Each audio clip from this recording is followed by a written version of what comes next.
Hey, what's going on, world? It's me again, Ethan Smith, aka Mr. P, with a little bit of motivation and inspiration for yo and my situation. Hoping to free and relax your mind as if you are on a vacation. Straight into mind transformation. For those who don't and those who do, you know what we get ready to do. Read that book that's wrapped in blue. Dr. Dennis Kimbrough. Daily motivations. Whew, excuse me. Daily motivation for African American success. And as usual, please don't come on my page with that color mess. If you, specifically you, listen to the words in this book, this message, this passage today, I'm sure to help relieve some of your stress. Besides, you didn't have anything to do with your color anyway on your born day. You beautiful. So let's see what this book has to say on this lovely Tuesday, March the 18th. Wonder Bread. Death is not the end for someone who has faith. Death is not the end for someone who has faith. Desmond Tutu, South African activist and Anglican Archbishop. During an interview with the nationally known magazine, John Morton Finney, a man who earned 11 college degrees in his lifetime, was asked to list the men and women he admired most throughout history. Names such as Homer, Cervantes, Du Bois, Aristotle, Shakespeare, and the greatest of them all, Jesus Christ, whew, man, came immediately to mind. If I were to name my list, I would include individuals like Marcus Garvey, Malcolm X, A. Philip Randolph, Ida B. Wells, Phyllis Wheatley, and Martin Luther King. These achievers knew that man lives not by bread alone, but by faith. Bread is vital, but in praising an individual for greatness, wealth or bread is never a criterion. Nobody stops to ask how much wealth people like Frederick Douglass or Harriet Tubman or Sojourner Truth or Mary McLeod Bethune possessed when they died. They achieved historical immortality long after the bread ceased to sustain their bodies. That was didn't come out smooth. So let's read that again.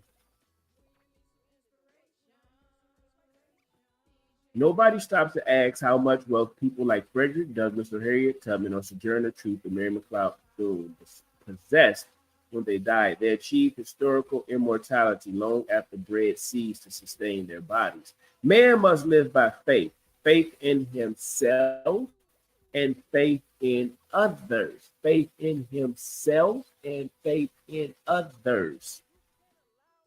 We must try the doctor to heal our bodies. We must trust the doctor to heal our body. We must trust who drive our school buses.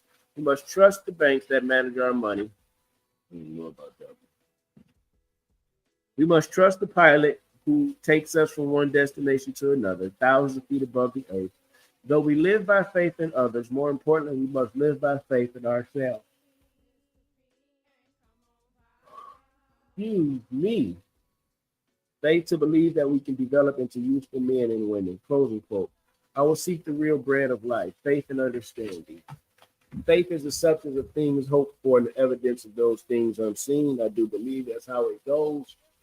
Have faith in yourself, have faith in others as well, as a book would say, but make sure the people that you have faith in trust themselves too and they're able to do what they say they're going to do.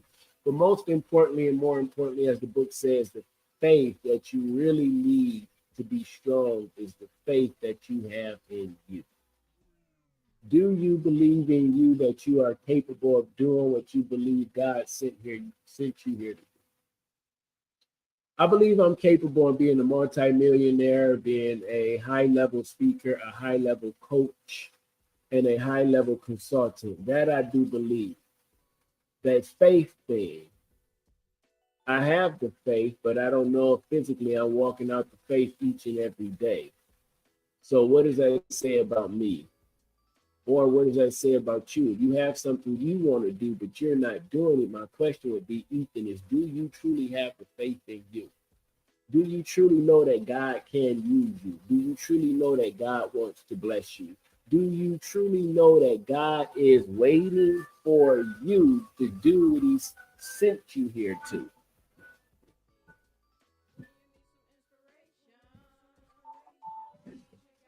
It's an alarm for me, maybe for you too. But anyhow, do you have the faith to get it done today? Do you have the faith to move your flesh out the way? Do you have the faith to not worry about what other people may have to say negatively? Don't get so wrapped up in the positive things either, because it can distract you from what you need to do. So, do you have the faith? Yes, you do. Will you exercise the faith? Yes, you can, and yes, you will. Is it necessary for you to exercise the faith in you, for you, that God wants you to do something special? It is a must that you do that thing too. Exercise your faith continuously, repeatedly every day by doing something small until it builds up and you have a larger faith to do what God's calling you to do. And I'm not just sending this message and this reading to you. This message is clearly from me too. So I hope it blesses you as it's blessed me.